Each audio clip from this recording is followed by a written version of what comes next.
Medium wave 483.1 metre अर्थात 621 kilohertz पर। ये आकाशवाणी का पटना केंद्र है।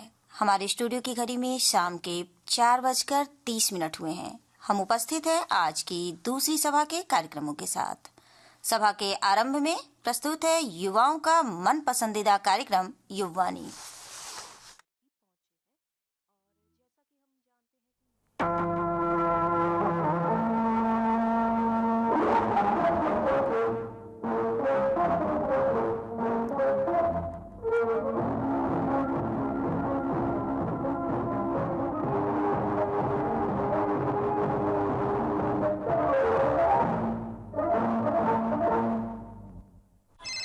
सर, आपका कार्ड ब्लॉक हो गया है। अनब्लॉक करने के लिए ओटीपी लगेगा। ओपीडी होता है भाई, ओटीपी कुछ नहीं होता। सर, सीवीवी क्या बताया था आपने? अरे सीवीवी नहीं, मेरी बीवी हमेशा गुस्सा करती रहती है। सर, आपका कार्ड चोरी हो गया है। जल्दी से पिन बता दो, मैं ब्लॉक कर दूंगा। अरे ब्लॉक तो वो कर गई यार, तुम क्या करोगे? है? हाँ, अब फोन तुम काटोगे या मैं काटूं? इनको पता है कि टेढ़े लोगों से सीधे मुंह बात नहीं करते। अपना card number, OTP, CVV pin जैसे पर्सनल डिटेल्स कभी भी किसी को न बताएं। एसबीआई कार्ड द्वारा जनहित में जारी। जो मेरे घर कभी नहीं आएंगे, मैं उनसे मिलने उनके पास चला जाऊंगा। एक उफनती नदी कभी नहीं आएगी मेरे घर, मैं नदी जैसे लोगों से मिलने नदी किनारे जाऊंगा। कुछ तैरूंगा और डूब जाऊंगा। विनोद कुमार शुक्ल जी की इन लोक पंक्तियों के साथ हम आज फिर से आ गए हैं आपके पास। नमस्कार दोस्तों, और नव वर्ष की ढेरों शुभकामनाएं आप सभी को। स्वागत है आपका आपके पसंदीदा कार्यक्रम युववाणी में। दिव्या, आपने सच ही कहा, हमारे लिस्टर फ्रेंड्स भले ही हमारे पास नहीं आ सकते, लेकिन हम हर रोज उनसे जुड़ने की कोशिश तो करते ही हैं। बिल्कुल आकाश, और आपको पता है आज की युववाणी की नई कड़ी में बहुत कुछ है खास। अरे दिव्या, आज आप हिंदी के पद बनाए जा रही हैं, आखिर बात क्या है? आकाश, आप भी भूल गए ना, आज विश्व हिंदी दिवस है।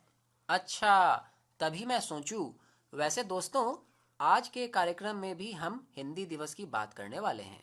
जी हाँ, और आज हम चर्चा करेंगे डिजिटल सुरक्षा और साइबर फ्रॉड से कैसे बचे के ऊपर। फिर हम बात करेंगे सोमनाथ स्वाभिमान पर्व की। आकाश, आज स्टार्टअप सैटरडे भी है, तो आज हमारे स्पेशल सेगमेंट में स्पेशल क्या है? दिव्या, आज स्टार्टअप सैटरडे में हम करेंगे युवा उद्यमी घनश्याम देव से बातचीत। कार्यक्रम के अंत में जानेंगे कुछ रोचक तथ्य, स्पोर्ट्स अपडेट, और इतनी बातचीत बिना गानों के अधूरी है, क्यों आकाश? हाँ दिव्या, इसलिए तो आज लाए हैं हम अपने श्रोताओं के लिए मंत्रमुग्ध कर देने वाले फिल्म संगीत। तो क्यों ना आकाश कार्यक्रम की शुरुआत एक बेहतरीन गाने से की जाए। बिल्कुल, तो चलिए दोस्तों, सुनते हैं कार्यक्रम का ये पहला ट्रैक।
अभी आपने सुना ये जोशीला सा गाना फिल्म डॉन से, जिसे गाया था अलीशा चिनॉय, महालक्ष्मी और सोनू निगम ने। अरे दिव्या, आजकल बड़ा गड़बड़ जमाना आ गया है। मोबाइल में ना जाने कौन कौन फोन करता रहता है। कल तो एक आदमी बोला आपका अकाउंट बंद हो जाएगा, अभी खाते का नंबर बताइए। आकाश, ऐसे फोन ही तो आजकल साइबर ठगी कहलाते हैं। जी हाँ श्रोताओं, आपने बिल्कुल ठीक समझा। हम बात कर रहे हैं डिजिटल सुरक्षा यानी साइबर फ्रॉड के बारे में और इनसे बचने के तरीकों के बारे में। साइबर ठगी, लेकिन मुझे ये साइबर ठगी आखिर बताना क्यों पड़ रहा है? दरअसल बात यह है कि हम जागरूकता फैलाने के बाद भी, हम जागरूक होने के बाद भी कई बार साइबर फ्रॉड का शिकार हो जाते हैं। हम अपने आसपास ऐसी घटनाओं को देखते सुनते रहते हैं। यही तो दिक्कत है आकाश। ये ठग खुद को बैंक, बिजली ऑफिस या सरकारी कर्मचारी बताकर सीधे सीधे लोगों को फंसाते हैं। चलिए दोस्तों, आज के कार्यक्रम में हम बात करते हैं डिजिटल सुरक्षा और साइबर फ्रॉड से बचाव की। जी हाँ साथियों, मोबाइल तो सबके हाथ में है, लेकिन जरा सी लापरवाही आपकी सालों की कमाई छीन सकती है। आपने बिल्कुल सही कहा आकाश, लेकिन हम सबको घबराने की जरूरत नहीं है। अगर हम थोड़ी सावधानी बरतें तो साइबर फ्रॉड से आसानी से बच सकते हैं। अच्छा दिव्या, सबसे पहले ये बताइए कि साइबर फ्रॉड होता कैसे है? देखिए आकाश, साइबर ठग कई तरीके से लोगों को फंसाते हैं, जैसे फर्जी कॉल करके खुद को बैंक या सरकारी अधिकारी बताना, ओटीपी या पिन पूछना, इनाम या लॉटरी जीतने का लालच देना, फर्जी लिंक भेजकर जानकारी चुराना। हाँ दिव्या, मुझे भी एक बार केवाईसी अपडेट करने के नाम पर एक लिंक भेजा गया था। बस वही सबसे आम तरीका है। याद रखिए दोस्तों, कोई भी बैंक या सरकारी संस्था फोन पर ओटीपी, सीवीवी या पासवर्ड नहीं पूछती है। तो दिव्या, हमें क्या क्या सावधानियां बरतनी चाहिए साइबर फ्रॉड से बचने के लिए? बहुत जरूरी सवाल है आकाश। पहला, किसी भी अनजान कॉल्स, मैसेजेस। देखिए आकाश, भाषा प्रोफेशनल नहीं होती, विचार प्रोफेशनल होते हैं। और हिंदी में आज भी स्टार्टअप्स, टेक्नोलॉजी, कंटेंट क्रिएशन और करियर की पूरी दुनिया बसती है। सही कहा दिव्या आपने। आज हिंदी रैप में है, वेब सीरीज में है और युवाओं की आवाज में है। किसी शायर ने कहा है, हिंदी है तो एहसास है, हिंदी है तो एहसास है, हिंदी है तो विश्वास है। दोस्तों, विश्व हिंदी दिवस हमें यह याद दिलाता है कि हिंदी सिर्फ किताबों की भाषा नहीं, बल्कि हमारी संस्कृति, हमारी सोच और हमारी पहचान है।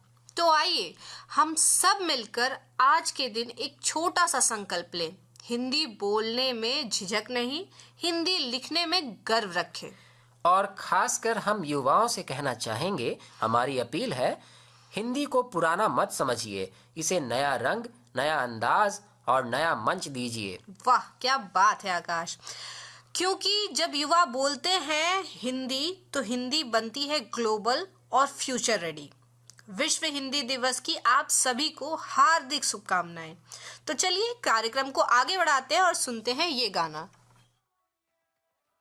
रब राखा, रब राखा, रब राखा, रब राखा, रब राखा, रब राखा।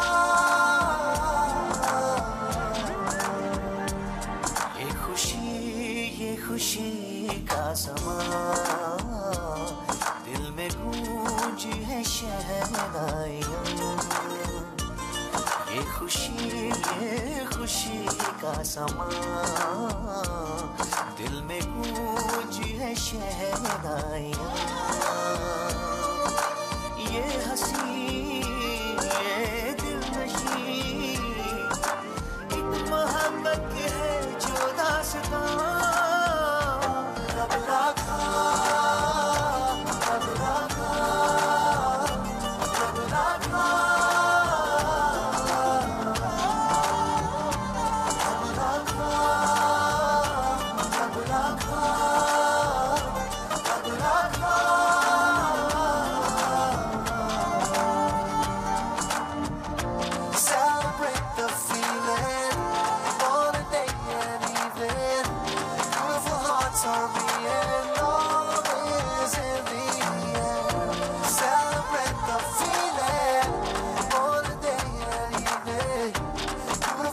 Sorry that love is in the air. कोई पूछे आँखों ने आँखों से क्या कह दिया, क्या सुन लिया, कह देना चुपके से दोनों ने है चुन लिया एक साथिया। ये रेशमी से पल, ये नर्म सी हलचल, ये सपनों के बादल रब रखा। ये हंसी, ये दिलनशी,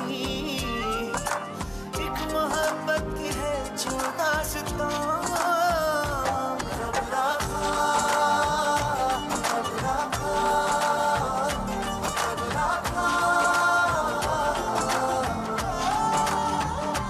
रब रखा, रब रखा, रब रखा।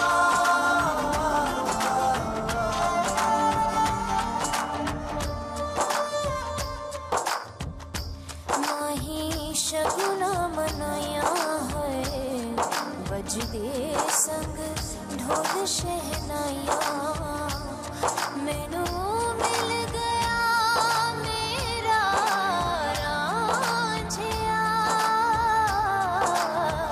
तेरा खैर मनाया है।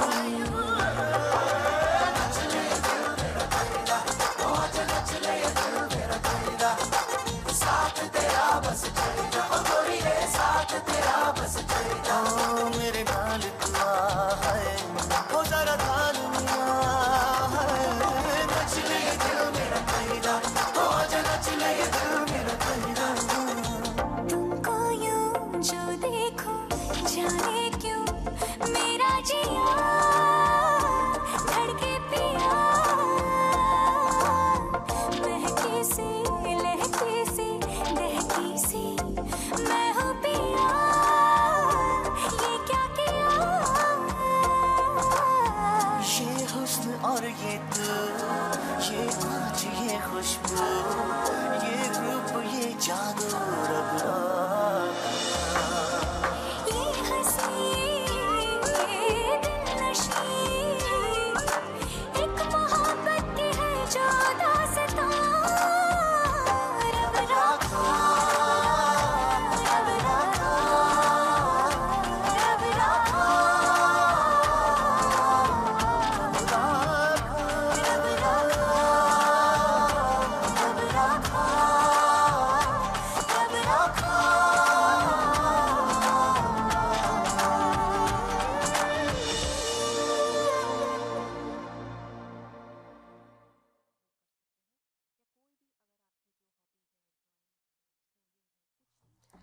दोस्तों, अभी आपने सुना लव ब्रेकअप्स जिंदगी फिल्म से ये खूबसूरत सा गाना, जिसे गाया था सोनू निगम, श्रेया घोषाल, सलीम मर्चेंट, श्रद्धा पंडित ने। दोस्तों, आज हम आपको लेकर चल रहे हैं उस स्थल पर जहां पत्थरों में इतिहास है और खंडहरों में भी स्वाभिमान है। आज हम बात कर रहे हैं सोमनाथ स्वाभिमान पर्व की। जी हाँ दोस्तों, सोमनाथ स्वाभिमान पर्व 8 जनवरी से 11 जनवरी को मनाया जा रहा है। महमूद गजनबी के द्वारा 1026 में सोमनाथ मंदिर पर किए गए पहले आक्रमण की 1000वीं वर्षगांठ के उपलक्ष्य में हम इस पर्व को मना रहे हैं। आकाश, सोमनाथ सिर्फ एक मंदिर नहीं है, ये भारत की आत्मा, आस्था और आत्मसम्मान का प्रतीक है। सोमनाथ स्वाभिमान पर्व हमें उसी अदम्य साहस की याद दिलाता है। इतिहास गवाह है, सोमनाथ मंदिर को कई बार तोड़ा गया, लेकिन हर बार यह और अधिक मजबूती से खड़ा हुआ। यही कारण है कि सोमनाथ को पुनर्निर्माण, पुनर्जागरण का प्रतीक माना जाता है। सोमनाथ स्वाभिमान पर्व का उद्देश्य सिर्फ एक ऐतिहासिक घटना को याद करना नहीं, बल्कि यह संदेश देना है कि जब तक आत्मसम्मान जीवित है, कोई भी राष्ट्र पराजित नहीं हो सकता है। दिव्या, हम इस पर बातें और भी करेंगे, लेकिन पहले क्यों ना एक गाना हो जाए। बिल्कुल बिल्कुल।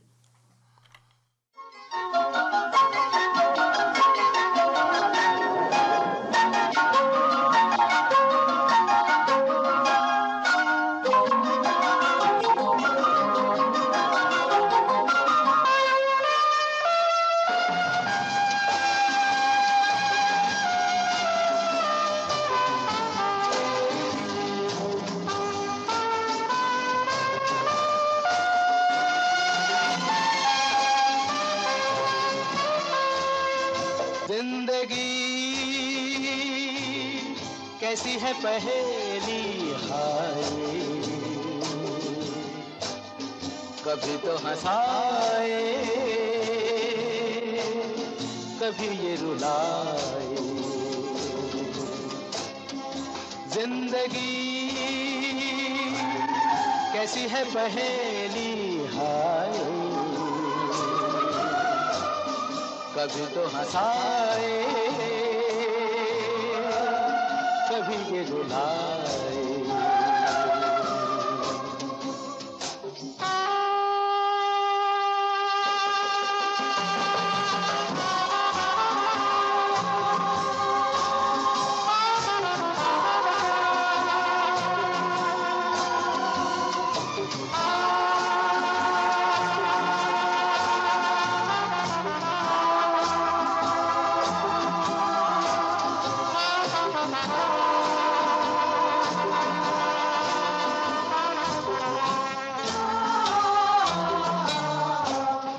तो भी देखो मन नहीं जागे, पीछे पीछे सपनों के भागे, तो भी देखो मन नहीं जागे, पीछे पीछे सपनों के भागे, एक दिन सपनों का राही चला जाए सपनों से आगे कहाँ। जिंदगी कैसी है पहेली हाय, कभी तो हंसाए कभी ये रुलाए।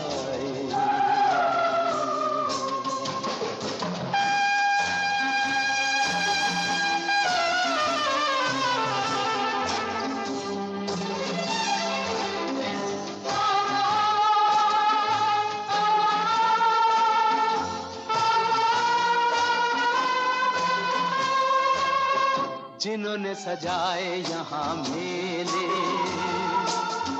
सुख दुख संग संग झेले, जिन्होंने सजाए यहाँ मेले,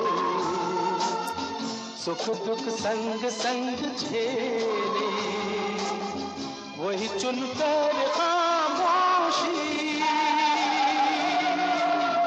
यूं चले जाए अकेले कहाँ। जिंदगी कैसी है पहेली हाय, कभी तो हंसाए कभी ये रुलाए। दोस्तों, अभी आपने सुना ये बेहतरीन गाना आनंद फिल्म से, जिसे गाया था मन्ना डे ने। दोस्तों, हम बात कर रहे थे सोमनाथ स्वाभिमान पर्व की, तो चर्चा इस पर हम जारी रखते हैं। दोस्तों, 1947 के बाद जब भारत स्वतंत्र हुआ तो लौह पुरुष सरदार वल्लभ भाई पटेल ने सोमनाथ मंदिर के पुनर्निर्माण का संकल्प लिया। यह निर्णय केवल निर्माण का नहीं बल्कि राष्ट्र के आत्मगौरव को पुनर्स्थापित करने का था। और यही भावना आज सोमनाथ स्वाभिमान पर्व में झलकती है। अपने इतिहास को जानना, उससे सीख लेना और भविष्य के लिए आत्मविश्वास जुटाना। यह पर्व हमें याद दिलाता है कि हमारी संस्कृति को मिटाने के प्रयास हुए, लेकिन हमारी चेतना को कोई मिटा न सका। सोमनाथ स्वाभिमान पर्व का एक बड़ा उद्देश्य युवाओं को इतिहास से जोड़ना भी है, ताकि वो जान सके कि स्वाभिमान क्या होता है और उसे बचाने के लिए किन मूल्यों की जरूरत होती है। बिल्कुल दिव्या, यह पर्व हमें सिखाता है कि हम चुप रहना सहनशीलता हो सकती है, लेकिन आत्मसम्मान के साथ खड़ा होना राष्ट्र का धर्म होता है। आज जब हम सोमनाथ स्वाभिमान पर्व मनाते हैं तो हम ये संकल्प लेते हैं कि अपनी संस्कृति, विरासत और राष्ट्रीय स्वाभिमान की रक्षा करेंगे, क्योंकि जो राष्ट्र अपने स्वाभिमान को समझता है वह इतिहास नहीं भविष्य को रचता है। बिल्कुल आकाश। इसी के साथ दोस्तों, कार्यक्रम में समय हो चला है एक और गाने का। आइए दोस्तों, सुनते हैं यह अगला ट्रैक।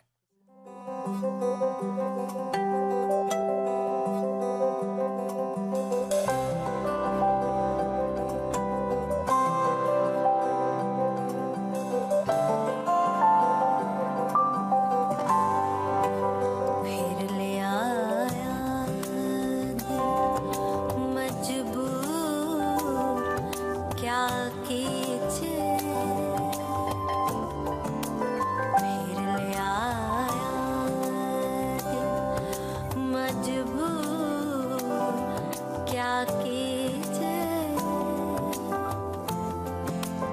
रास ना रहना तू क्या कीजे दिल कह रहा उसे मुकम्मल कर भी आओ वो जो अधूरी सी बात बाकी है वो जो अधूरी सी याद बाकी है वो जो अधूरी सी याद बाकी है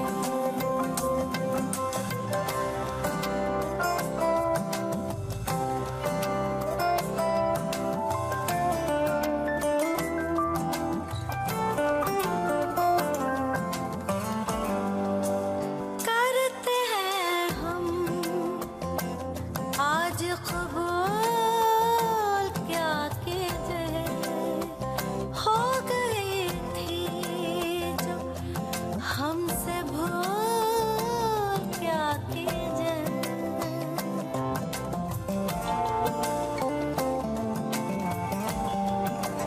करते हैं हम आज कबूल क्या कीजिए हो गई थी जो हमसे भूल क्या कीजिए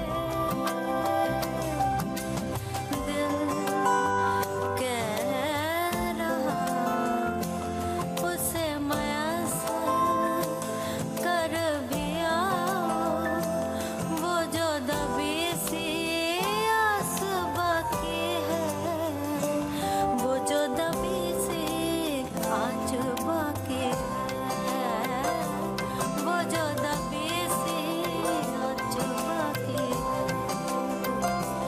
वो जो दबी सी आँच बाकी है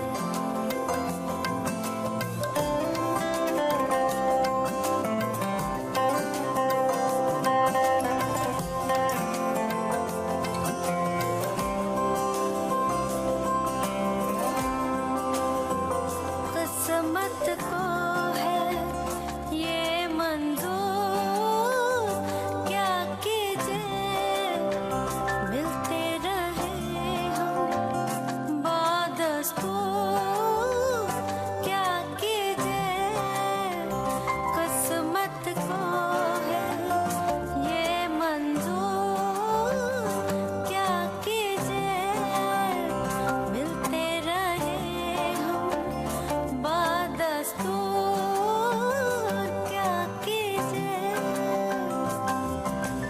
दिल कह रहा उसे मुसलसल कर भी आओ वो जो रुकी सी राह बाकी है वो जो रुकी सी चाह बाकी है वो जो रुकी सी चाह बाकी है वो जो रुकी सी चाह बाकी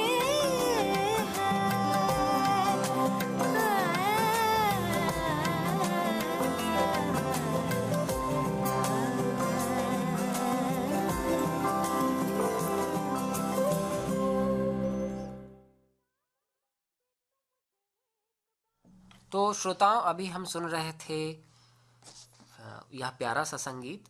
कार्यक्रम में आगे बढ़ते हैं। दोस्तों, जैसा कि आप जानते हैं कि आज है शनिवार और शनिवार को युवाणी में होता है एक विशेष सेगमेंट स्टार्टअप सैटरडे का। तो आइए आज स्टार्टअप सैटरडे में हम वार्ता सुनते हैं घनश्याम जी और आकाश जी के बीच की। नमस्कार श्रोताओं, युवाओं की वाणी युववाणी सुन रहे हैं आप, और मैं हूं आपका रेडियो दोस्त आकाश। आज है शनिवार और जैसा कि आप जानते हैं, शनिवार को होता है हमारा खास सेगमेंट स्टार्टअप सैटरडे। इसमें हम आपको मिलवाते हैं युवा उद्यमी से जो अपने क्षेत्र, समाज और भारत के विकास में दे रहे हैं अहम योगदान।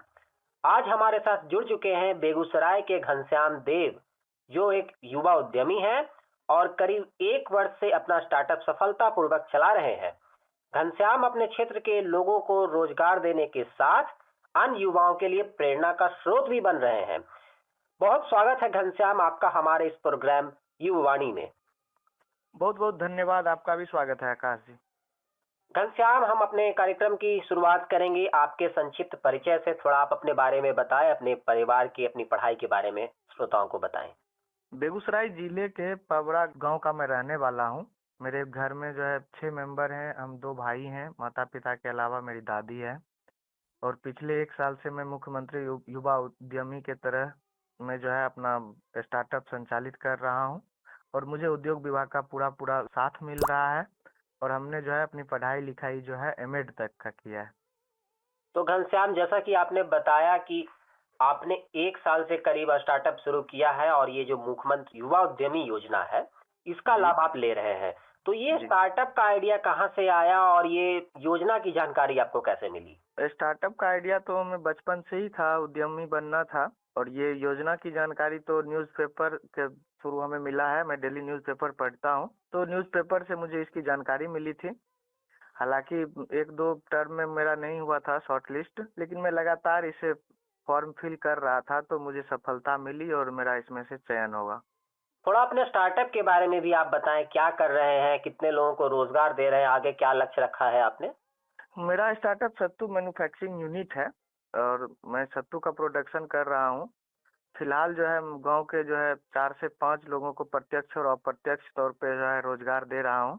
और सत्तू का जो है हमारे जीवन में जो है लगातार खपत होता है और बिहारियों के लिए जो है सत्तू एक महत्वपूर्ण खाद्य पदार्थ है। और अब तो ग्लोबलाइजेशन के दौर में सत्तू का जो है ग्लोबल खपत भी है और डिमांड भी है। तो हम अपने यूनिट से जो है सत्तू को जो है उत्पादन कर यहाँ से जो है मैं चाहता हूँ कि दिल्ली तक, और दिल्ली तक नहीं, इवन दूसरे देशों में भी अपने बिहार के लोगों को पहुँचा सकूँ और इसका टेस्ट वो ले सकें। तो हम उस पे भी काम कर रहे हैं और फिलहाल जो है मेरा बेगूसराय में ही इसका खपत है। और इस सीजन में जो 2026 की जो गर्मी आने वाली है, तो इस सीजन में बिहार के अन्य जिलों में भी और देश के अन्य राज्यों में भी हम बिहार के लोगों तक, यानी जो भी हमें डिमांड करेंगे कि हमें सत्तू चाहिए, उन्हें हम अपने वेबसाइट के माध्यम से और भी जो है ई कार्ट का जो सर्विस है उस माध्यम से हम उन तक पहुंचाएंगे। इस पे मेरा अभी प्रॉपर काम चल रहा है। बहुत बढ़िया कहा घनश्याम आपने। जिस तरह से आपने शुरुआत की है, आगे स्कोप आपका काफी लंबा है और उम्मीद कर आगे तक जाए। तो घनश्याम, हम आपसे जानना चाहेंगे कि आपने जैसे बताया कि सत्तू मैन्युफैक्चरिंग यूनिट है आपका, तो ये सत्तू मैन्युफैक्चरिंग यूनिट ही स्टार्टअप के रूप में आपको शुरू करना है, ये आपने कब सोचा? और आपने बताया कि मैंने एमएड तक की पढ़ाई की है, तो अक्सर लोग चाहते हैं कि बीएड करे, एमएड करे, उसके बाद कोई सरकारी जॉब, टीचर बने, इस तरह का कुछ आपने नहीं सोचा? बिल्कुल। हमारे दादाजी हाई स्कूल के हेडमास्टर थे और पिताजी विपरीत कॉलेज के लेक्चरर हैं। इस नाते मेरी पारिवारिक पृष्ठभूमि ऐसी थी कि शिक्षा से मेरा जुड़ाव था। जैसा कि मैंने पहले बताया आपको कि शुरू से ही हमें उद्यमी बनना था, तो हमने शिक्षा को भी समझने का प्रयास किया। नौकरी का एक प्रेशर होता ही है एक मीडियम फैमिली के नाते, आपका परिवार से। हमारे मन में ऐसा कुछ नहीं था कि हमें जॉब करना है, लेकिन हाँ, अगर परिवार को साथ लेके चलना है तो आप उनकी बातों को भी थोड़ा बहुत मानना पड़ेगा। तो मैं बस इसी तरीके से अपनी पढ़ाई लिखाई पूरा कर रहा था। क्योंकि आप जीवन में कुछ भी करते हैं ना, तो आप एक टेन्योर होता है जिस टेन्योर में आपको पढ़ाई करना होता है। तो मैंने उस टेन्योर को पूरा किया और पढ़ाई किया और उसके बाद जो है हमने अपना रास्ता एक चुना कि हमें उद्यमी तो पहले से ही बनना था, लेकिन हाँ, अगर शिक्षा सब्जेक्ट को लेकर हमने शिक्षा शास्त्र की थोड़ी बहुत जानकारी एमएड तक की जुटाई है, पढ़ाई किया है, तो बेशक हमें अपने उद्यम में भी इसका लाभ मिलेगा। और सत्तू मैन्युफैक्चरिंग यूनिट तो हमने लगाया ही है और आने वाले समय में हमें अगर क्षेत्र बदल कर भी उद्यम करने का मौका मिलेगा तो ये हमारा एजुकेशन जो है हमें उसमें अलग अलग तरीके से लाभ पहुंचाएगा। तो हमने इस तरह से भी उसकी पढ़ाई की, एजुकेशन की, एमएड तक का किया है मैंने। तो आप घनश्याम कहना चाह रहे हैं कि पढ़ाई का एकमात्र उद्देश्य जीवन में केवल नौकरी पाना नहीं, बल्कि अपना नजरिया खोलना और जो भी तमाम तरीके हो सकते हैं अपने करियर को एक्सप्लोर करने के, उस पर भी विचार करना चाहिए। बिल्कुल बिल्कुल बिल्कुल, यही मेरा मानना भी है और यही हमने अभी तक रियलाइज भी किया है। बहुत बढ़िया बता रहे हैं घनश्याम आप। इससे युवाओं को प्रेरणा भी मिलेगी कि जो आज सरकारी नौकरी के पीछे भाग रहे हैं, और सरकारी नौकरी इतनी है भी नहीं कि सभी युवा सरकारी नौकरी में जा सके, तो अदर जो विकल्प है, जो रास्ते हैं, उन्हें तो तलाशना ही होगा। जी, मेरा भी यही मानना है। तो घनश्याम, आप अभी जो सरकार की वर्तमान नीति है, चाहे वो बिहार सरकार हो या भारत सरकार हो, स्टार्टअप को लेकर के खासकर आप क्या सोचते हैं और इसे आप किस रूप में देखते हैं? स्टार्टअप की नीति जो केंद्र सरकार और बिहार सरकार की है वो काफी काबिले तारीफ है, बशर्ते अगर समय समय पे इसकी समीक्षाएं होती रहे तो। अगर हम अपनी आप बीती को अगर इसमें शामिल कर सकते हैं तो बस एक लाइन में हम बताना चाहेंगे कि जब मैं अपना स्टार्टअप और मैन्युफैक्चरिंग यूनिट से स्टेबल कर रहा था अपने गांव में, तो हमें जानकारी नहीं थी कि वहाँ पे बिजली का इंफ्रास्ट्रक्चर नहीं है। और जब मैंने आधा निर्माण किया और बिजली के लिए अप्लाई किया तो हमें पता चला कि वहाँ पे बिजली का इंफ्रा नहीं होने के कारण हमें बिजली विभाग को अलग से कॉस्ट देना पड़ेगा। लगभग 1 लाख का उन्होंने एस्टिमेट बनाया। तो हमने इसको लेके अपने उद्योग विभाग के भी शीर्षस्थ अधिकारियों और जो भी जनप्रतिनिधि हैं, इवन उस समय हमारे उद्योग मंत्री नीतीश मिश्रा जी हुआ करते थे, तो मैंने उनसे टेलीफोन पे भी बात की, व्हाट्सएप पे भी बात की, लेकिन बाद में यही हुआ कि हमें बिजली विभाग का एक इनिशिएटिव जो उसका है, बिजली विभाग के रूल्स पे ही हमको काम करना पड़ा। तो हमें ऐसा लगा कि एक कमेटी एक होना चाहिए जो कोऑर्डिनेशन करे, अंतर विभागीय, ताकि जो स्टार्टअप के लिए यूथ जो आगे आ रहे हैं, जो गाँव के मतलब जो है युवा आगे आ रहे हैं या फिर बाहर के ही इन्वेस्टर आ रहे हैं हमारे बिहार में, बड़ी बड़ी कंपनियां आ रही है, तो ऐसा ना हो कहीं कि जो अंतर विभागीय मिसअंडरस्टैंडिंग के कारण बहुत सारे नियम और जो कानून जो बहुत मतलब लचीला होना चाहिए स्टार्टअप के लिए या फिर युवा उद्यमियों के लिए या फिर और भी उद्यमियों के लिए, तो थोड़ा सा एक कमेटी होना चाहिए जो अंतर विभागीय जो मैनेज करे चीजों को, कहाँ पे उद्यमियों को समस्याएं आ रही है। तो हमें उस वक्त थोड़ी सी निराशा हाथ लगी थी कि जो है हमारी बातों को कोई सुना नहीं।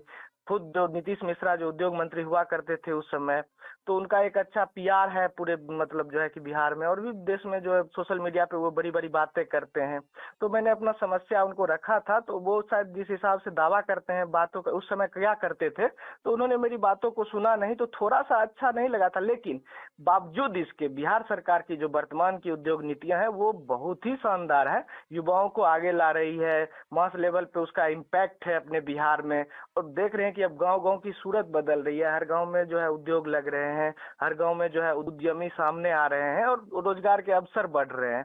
तो मेरा स्पष्ट रूप में कहना है कि एक लाइन में युवा उद्यमियों के लिए जो है एक कमेटी हो जो अंतर विभागीय जो है चीजों को सुलझाए, जो उलझा हुआ उद्यमियों को दिखे। बिल्कुल। तो जैसा कि घनश्याम आप बता रहे हैं कि आप कहना चाह रहे हैं कि एक सिंगल विंडो सिस्टम हो जहां से आपकी सारी समस्याओं, सारी क्वेरी का समाधान मिल सके, और साथ ही जो हमने सफर अभी स्टार्टअप के क्षेत्र में तय किया है उससे कहीं आगे का सफर तय करना बाकी है। बिल्कुल घनश्याम, हम कार्यक्रम में आगे बढ़ेंगे और बात करना चाहेंगे आपसे युवाओं के बारे में। युवा को आप क्या कहेंगे जो स्टार्टअप शुरू करना चाहते हैं? कौन से वे सवाल हैं जो उनको खुद से पूछने चाहिए किसी भी स्टार्टअप को शुरू करने से पहले? क्योंकि ये क्षेत्र तो ऐसा नहीं है कि रिस्क नहीं है, रिस्क तो हर क्षेत्र में होता ही है। रिस्क की बात पे अगर हम जाएंगे तो रिस्क तो इतना भी बड़ा रिस्क नहीं है कि जितना बड़ा रिस्क आप और हम एनएच पे बाइक से चल रहे होते हैं उस समय होता है किसी भी चीज को करने को लेके। तो रिस्क जीवन का, अगर हम घर से निकल रहे हैं 5 डेग चल के सड़क पे पहुंच रहे हैं तो इस दरमियान भी रिस्क है कि कहीं मेरा पाँव फिसल ना जाए और हम गिर ना जाए। तो रिस्क टेकिंग जीवन में हम आदमी को 24/7 होना चाहिए। और जब युवा उद्यम करना चाहते हैं, कोई स्टार्टअप लगाना चाह रहे हैं, तो मेरा उनसे यही कहना है कि आप देखिए, अपने अगल बगल देखिए और अपने अंतर मन को देखिए कि हम क्या कर सकते हैं, क्या बेस्ट हो सकता है हमारे लिए। हमारे क्षेत्र में प्रचुरता किस चीज की है, हमारे यहाँ स्टॉक किस चीज के है और हमारे यहाँ डिमांडिंग कौन सा चीज है। तो मतलब जो खपत है और जो उपलब्धता है, यानी कि हमारे यहाँ क्या खपत हो सकता है लोकल मार्केट में और हमारे यहाँ उपलब्धता क्या है। तो फर्स्ट फोकस युवा उद्यमियों को इस ओर करना चाहिए जहाँ पे एक इनिशियल कैपिटल से हम लोग शुरू करते हैं, तो वहाँ पे चीजों को अच्छे तरीके से मैनेज कर सकते हैं, क्योंकि वो मार्केट हमारा होता है, वो वातावरण हमारा होता है, वो क्षेत्र हमारा होता है और हम खुद भी वहाँ पे मेहनत कर सकते हैं। तो ये चीज युवा उद्यमियों को इस ओर सोचना चाहिए और उद्यम करने के लिए बेफिक्र होकर करना चाहिए। हाँ, और उसके लाभ और हानि पे जरूर सोचना चाहिए कि हम ये कर रहे हैं तो इसके क्या लाभ होंगे और इसकी क्या हानियां हो सकती है। लेकिन रिस्क टेकिंग तो होना ही पड़ेगा, चाहे उद्यम हो या फिर जॉब हो। तो रिस्क टेकिंग आदमी को 24/7 होना पड़ेगा, तभी उद्यम में सफलता मिलेगी। ये चीज जो हम बता रहे हैं कि अपने अगल बगल और अंतर्मन, इन चीजों को एक कोलैबोरेशन को डेवलप करना पड़ेगा, तभी जो है उद्यमी जो है एक अच्छा उद्यम कर पाएंगे और सक्सेस भी होंगे। बहुत बढ़िया आपने कहा। तो हम घनश्याम आपसे ये भी जानना चाहेंगे कि कार्यक्रम के अंत में आप युवाओं को क्या संदेश देना चाहेंगे और अपनी पसंद का एक संगीत जो आप आकाशवाणी से सुनना चाहेंगे। युवाओं के लिए मेरा यही कहना होगा कि बिहार सरकार और केंद्र सरकार की जो भी नीतियां है वो काफी मतलब शानदार नीति है। इवन सरकार काम कर रही है हम लोगों के लिए और युवाओं की भी भागीदारी होती है। इस सरकार की नीतियों के साथ चल के जो एक समाज में उसका जो है एक हितकारी इम्पैक्ट है जो समाज के हित के लिए है, तो उसको रिजल्ट में कन्वर्ट करना हम ही लोगों की जवाबदेही है। तो हम लोगों को आगे आना होगा और सरकार के साथ कदम ताल कर बिहार के डेवलपमेंट में और देश के डेवलपमेंट में अपना योगदान हम लोगों को देना होगा, तभी हमारा बिहार आगे बढ़ सकेगा और गांव-गांव तक बिहार में जो है औद्योगिकीकरण जो सरकार की अभी लक्ष्य भी है तो वो सफल हो पाएगी। बहुत बहुत शानदार कहा घनश्याम आपने। तो जाते जाते अपनी पसंद का एक गाना आप बताएं। एक गाना बताता हूँ, वो गाना है एनर्जेटिक गाना हुआ करता था, गीत गाता चल, ऐसा कोई सॉन्ग है। घनश्याम आपको हम सुनवा रहे हैं आपकी पसंद का ये गाना। आपको भविष्य के लिए, आपके उद्यम के लिए बहुत बहुत शुभकामनाएं और इसी तरह से आप प्रेरणा स्रोत हमारे युवाओं के लिए बने और भविष्य में और बेहतर से बेहतर करें। बहुत शुभकामनाएं घनश्याम आपको हमसे बात करने के लिए और अपना समय देने के लिए और हमें मौका देने के लिए आपका भी बहुत धन्यवाद आकाश भाई। तो श्रोताओं, अभी हम सुन रहे थे युवा उद्यमी घनश्याम देव से बातचीत। घनश्याम न सिर्फ अपने क्षेत्र समाज में प्रेरणा का स्रोत बन रहे हैं बल्कि स्वरोजगार करके अन्य लोगों के लिए रोजगार सृजन भी कर रहे हैं। कार्यक्रम में आगे बढ़ेंगे और सुनेंगे यह प्यारा सा फिल्म संगीत। अरे अरे ए ए ए ए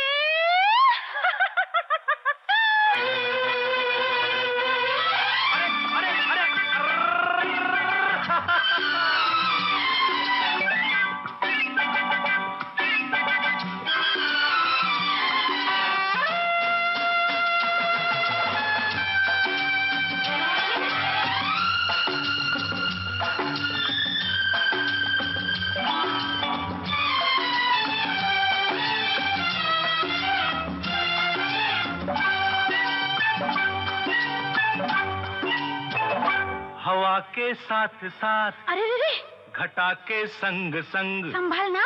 हवा के साथ साथ, घटा के संग संग, ओ साथी चल, मुझे लेके साथ चल तू, यूं ही दिन रात चल तू, संभल मेरे साथ चल तू, ले हाथों में हाथ चल तू, ओ साथी चल, मुझे लेके साथ चल तू, यूं ही दिन रात चल तू, संभल मेरे साथ चल तू, ले हाथों में हाथ चल तू, तो साथी चल।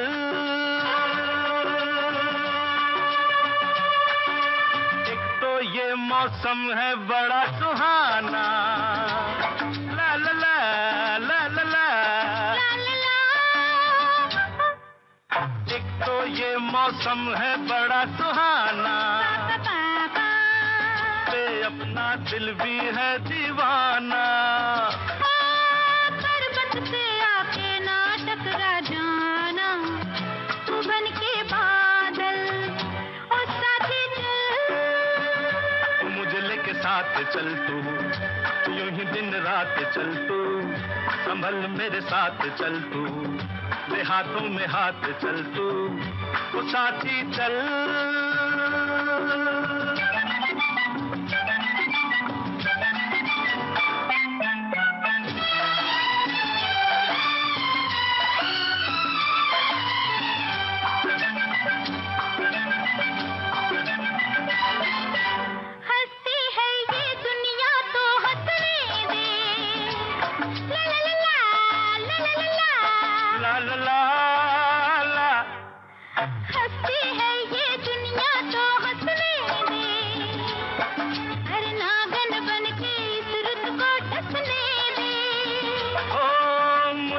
अपनी आंखों में बसने दे, तू बन के काजल, ओ साथी चल, मुझे लेके साथ चल, यूं ही दिन रात चल तू, संभल मेरे साथ चल तू, ले हाथों में हाथ चल तू, ओ साथी चल।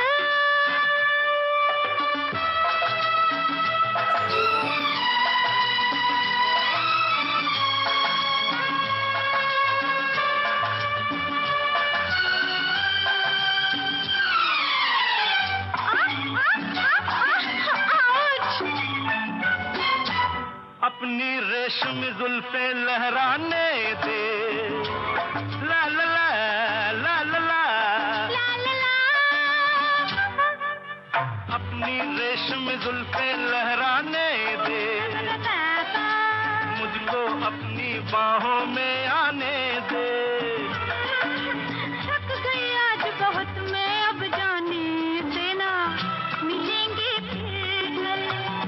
साथी चल, ला ला ला ला ला ला ला ला, ला ला ला ला ला ला ला ला, ला ला ला ला ला ला ला ला, ला ला ला ला ला ला ला ला, हे हे, ला ला ला ला ला ला, हे हे, ला ला ला ला ला ला ला, हो हो, ला ला ला ला ला ला ला ला, ला ला ला ला ला ला ला ला, ला ला ला ला ला ला ला, ला ला ला ला ला ला। अभी आपने सुना सीता और गीता फिल्म का ये गाना, जिसे गाया था आशा भोसले और किशोर कुमार ने। तो श्रोताओं, अब चलते हैं कार्यक्रम के अगले सेगमेंट स्पोर्ट्स अपडेट की तरफ। जी हाँ श्रोताओं, भारत की स्टार बैडमिंटन खिलाड़ी और 2 बार की ओलंपिक मेडलिस्ट पीवी सिंधु ने मलेशिया ओपन बैडमिंटन टूर्नामेंट के सेमीफाइनल में अपनी जगह पक्की कर ली है। कल शुक्रवार को क्वार्टर फाइनल में सिंधु ने प्रतिद्वंदी जापान की अकाने यामागुची, जो कि मैच के बीच में ही चोटिल हो गई थी, उन्हें हराकर उनसे मैच जीत लिया और वो क्वार्टर फाइनल जीत गई। वहीं इस इवेंट टूर्नामेंट में पुरुष युगल क्वार्टर फाइनल में सात्विक चिराग इंडोनेशियाई जोड़ी से 10-21 और 21-23 से हराकर बाहर हो गए। दिव्या, इस बीच हमारे एक श्रोता हैं अनोखा अमर, जिन्होंने फेसबुक पर कमेंट के जरिए गाने की फरमाइश की है। कौन सा है वह गाना, आइए सुनते हैं।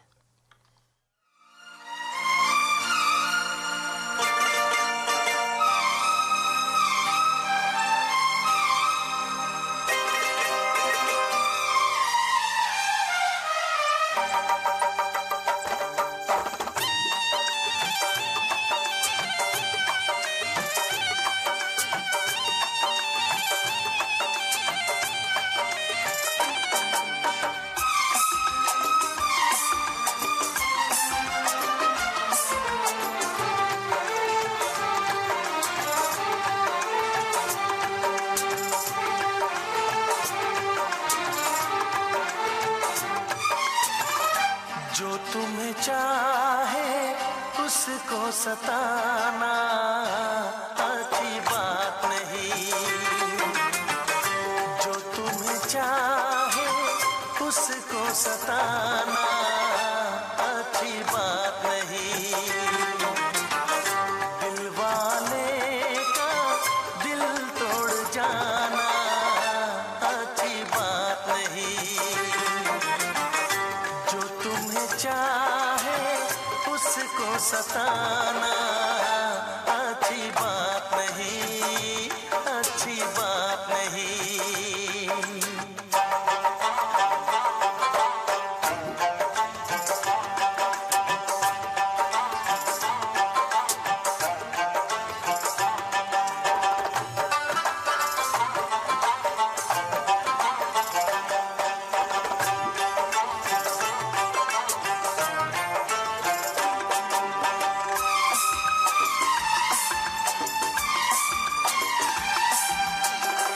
जाने जिगर हो जाने वफा हो, किस बात पे तुम इतनी खफा हो,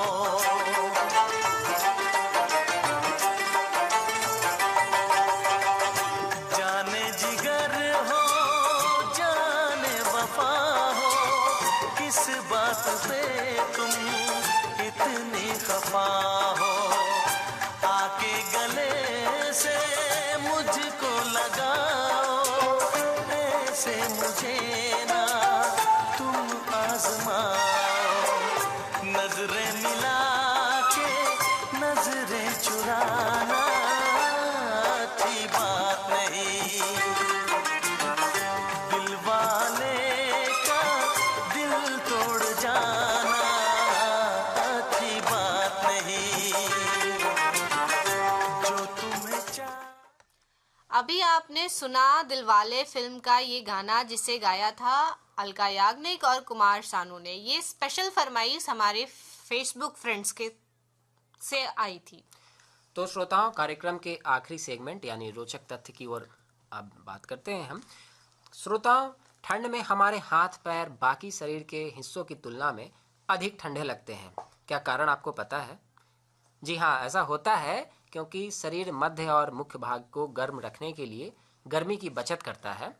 इस प्रक्रिया में हाथ और पैर की रक्त वाहिकाएं सिकुड़ जाती हैं, जिससे वहां खून कम पहुंचता है और वे ठंडे लगते हैं। हम अभी पटना, बिहार और अन्य राज्यों में काफी ठंड महसूस कर रहे हैं, लेकिन क्या आपको पता है लद्दाख में पूरे साल ठंड रहती है। गर्मियों में भी वहां का तापमान 10 और 2 डिग्री सेल्सियस तक भी चला जाता है। श्रोताओं, स्टूडियो की घड़ी ने किया है इशारा और वक्त हो चला है आपसे विदा लेने का। आपको यह आज का प्रोग्राम युवावाणी कैसा लगा, हमें लिख भेजिए हमारे पते पर। हमारा ईमेल आईडी है feedbackairpatna@gmail.com। अब अपने रेडियो दोस्त आकाश और दिव्या को दीजिए अनुमति और सुनते रहिए आकाशवाणी पटना। नमस्कार।